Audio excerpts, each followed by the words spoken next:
अस्सलाम वालेकुम नाजरीन, आज के वीलाग में हम हाज़िर हुए हैं। दो ब्रेकिंग न्यूज़ हैं उसके साथ। पहली तो ब्रेकिंग न्यूज़ ये है कि लाहौर से दो सीनियर सहाफ़ियों को FIA ने गिरफ़्तार कर लिया है, साइबर क्राइम ने।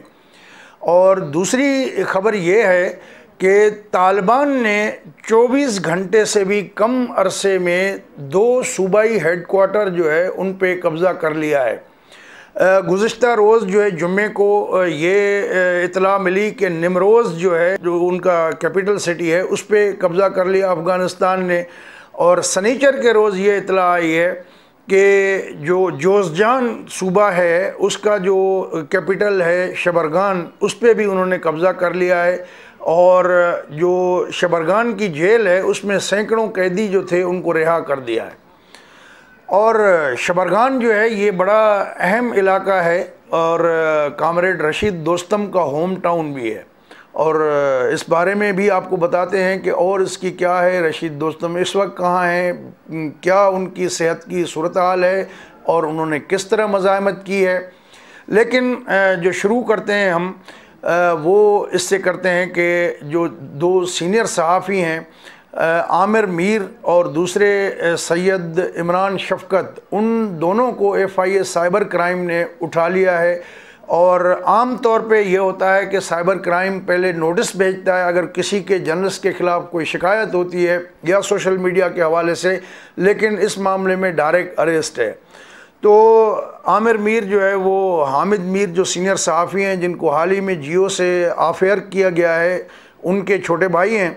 और पहले वो रोज़ जंग में और द न्यूज़ में भी जर्नलिज़म किया करते थे। लेकिन आपको पता है कि इंडिपेंडेंट जर्नलिस्ट जो है उसके लिए नौकरी करना पाकिस्तान में वो ऑलमोस्ट महाल हो गया है। या तो फिर आप अपना थोड़ा सा ज़मीर के दाएं बाएं खेलने की कोशिश करें तो ठीक, वरना तो अपने ज़मीर के मुताबिक अगर आप सहाफ़त करना चाहें तो उसके लिए पाकिस्तान में कोई गुंजाइश नहीं है। तो आमिर मीर ने भी हालात से तंग आके उन्होंने गूगली TV YouTube चैनल खोला और बहुत तेज़ी से मकबूल हुआ। 3 लाख से ज़्यादा उनके सब्सक्राइबर बन गए ऑल ऑफ द सडन। और वो अक्सर तौर पे तनकीद किया करते हैं हुकूमत के मामलात के ऊपर, जिसके बाद जो है वो उनको भी धर लिया गया। और नवाज शरीफ की जो खबर आई थी कल कि जी उनकी जो वीज़ा एक्सटेंड करने में उन्होंने जो है बरतानवी हुकूमत ने मना कर दिया है। अब उनके पास ऑप्शन है कि वो अपना जो है दे दें वहाँ पर अपील का, तो उसमें शायद उनको रिलीफ मिल जाए। लेकिन अपील का प्रोसेस भी लंबा होता है, तो अभी फौरी तौर पे कोई मियाँ साहब को कोई मसला भी नहीं। तो इस हवाले से भी गूगली न्यूज़ ने खबर दी थी। और जो सैयद इमरान शफ़क़त हैं उन्होंने एक बैठक की और जो बहुत सारे रोशन ख़याल दोस्त हैं वो उसमें इमदाद सुमरो भी थे और जो और लोग भी थे। तो वहाँ पर उन्होंने जो है वो आखिरी प्रोग्राम जो अपना रिकॉर्ड करके YouTube पे अपलोड किया। तो इमरान शफ़क़त भी लगी लिपटी नहीं करते और बिल्कुल खुले डुले होके तनकीद किया करते हैं।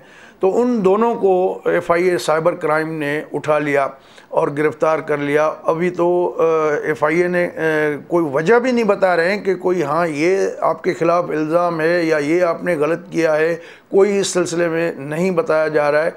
तो काफ़ी सोशल मीडिया पे इसकी कंडेमनेशन भी हो रही है कि ये क्या है।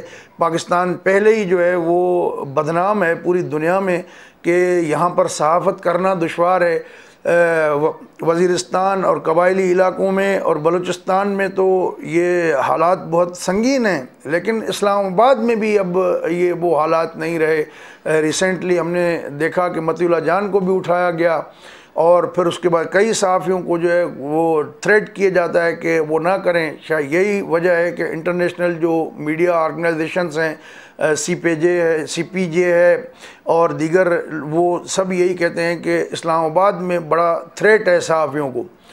तो अब लाहौर में भी ये सूरत हाल है। तो डेफिनेटली ये पूरे मुल्क में ऑलमोस्ट है कि यहाँ पर जो है आज़ादाना तौर पे सहाफ़त करना वो नामुमकिन हो गई है। तो इसके अलावा जो है वो हमने आपसे बताया कि अफ़गानिस्तान में जो डेवलपमेंट हुई है वो बड़ी मानी ख़ैज़ है।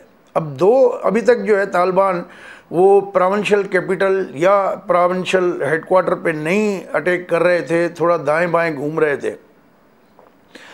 इसमें मैं थोड़ा सा एक चार्ट आपको दिखाना चाहता हूँ और फिर इसका बैकग्राउंड भी आपको बताते हैं कि जो अक़वाम मुत्तहिदा की सलामती काउंसिल की मीटिंग हुई अफ़गानिस्तान के बारे में, उसमें पाकिस्तान के जो मुस्तकिल मंदूब हैं मुनीर अकरम, उन्होंने उनसे कहा कि जी हमें भी बुलाया जाए। पाकिस्तान जो है वो पहले भी मुतासर रहा, 40 लाख जो महाजरीन अफ़गान पनाह गुज़ीन वो उधर हैं और अब भी पाकिस्तान के लिए मुश्किलात है, तो पाकिस्तान पड़ोसी मुल्क है, लिहाजा उनको बुलाया जाए। तो UN की जो सलामती काउंसिल है उसमें पाकिस्तान को नहीं बुलाया गया। फिर शाह महमूद कुरैशी साहब का बयान हमने देखा कि जी पाकिस्तान को वो अहमियत अमेरिका को देनी चाहिए जिसका पाकिस्तान मुतकाज़ी है।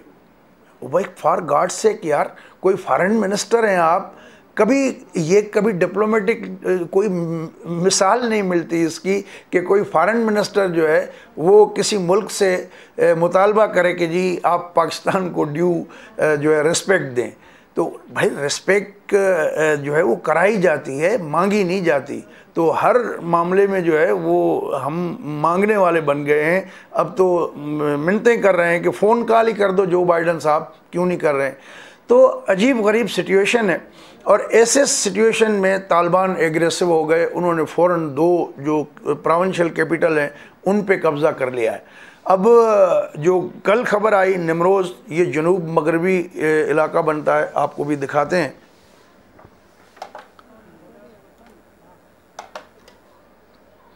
ये आप देखें कि ये BBC ने बनाया था चार्ट, जो ये उसमें आप देख सकते हैं कि ये है सूबा निमरोज़ का, ये ज़रंज का इलाका है और इसमें जो ब्लू है ये वो है जहाँ हुकूमती कंट्रोल है। जो रेड एरिया आपको नज़र आ रहा है ये तालिबान का कंट्रोल है और जो ये येलो नज़र आ रहे हैं आपको, यहाँ पर अभी लड़ाई जारी है। तो ज़्यादातर इलाकों में अफ़गानिस्तान के अंदर जो है वो लड़ाई जारी है। तो सूबा निमरोज़ का जो कैपिटल सिटी है ज़रंज, उस पर उन्होंने कल कब्ज़ा कर लिया था जुम्मे के रोज़ तालिबान ने, और अब जो है ये आ गए हैं इधर जोज़जान में। और ये जो जोज़जान का एरिया बनता है ये पुराने कामरेड जो है रशीद दोस्तम उनका एरिया है और रशीद दोस्तम की सेहत भी अच्छी नहीं है। रशीद दोस्तम काफ़ी अरसे से बीमार थे और वो इलाज के लिए तुर्की गए हुए थे। तो तुर्की से इलाज कराने के बाद वो पिछले हफ्ते ही अभी लौटे हैं अफ़गानिस्तान।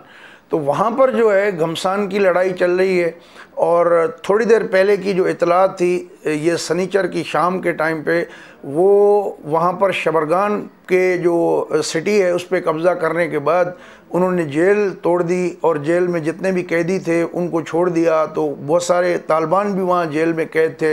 ये तालिबान मुखालिफ एक गढ़ समझा जाता है शबरगान, और यहाँ ज़्यादातर जो है वो जो है कम्युनिस्ट सोच के हामी लोग जो है वो रहते हैं।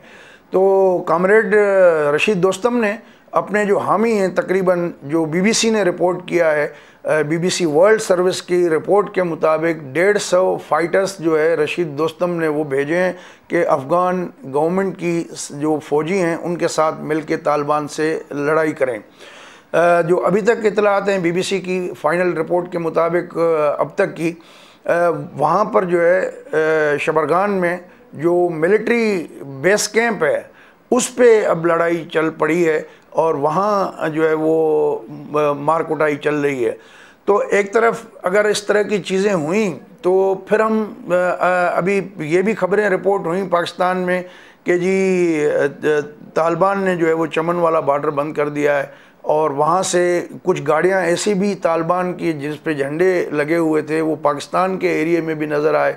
कोयटा के हॉस्पिटल्स में कुछ तालिबान जो है ज़ख्मी लाए गए थे, ये खबरें भी चली। तो एक तरफ तो हम कहते हैं कि पाकिस्तान का कोई इससे ताल्लुक़ नहीं, हम मुदाखलत नहीं करते, लेकिन बॉडी लैंग्वेज से हम ये फ़ील कर रहे हैं जो हमारे हुक्मरान हैं कि तालिबान के जैसे जैसे कंट्रोल अफ़गानिस्तान पे बढ़ रहा है तो पाकिस्तान में एक लिहाज से उसकी खुशी महसूस की जा रही है।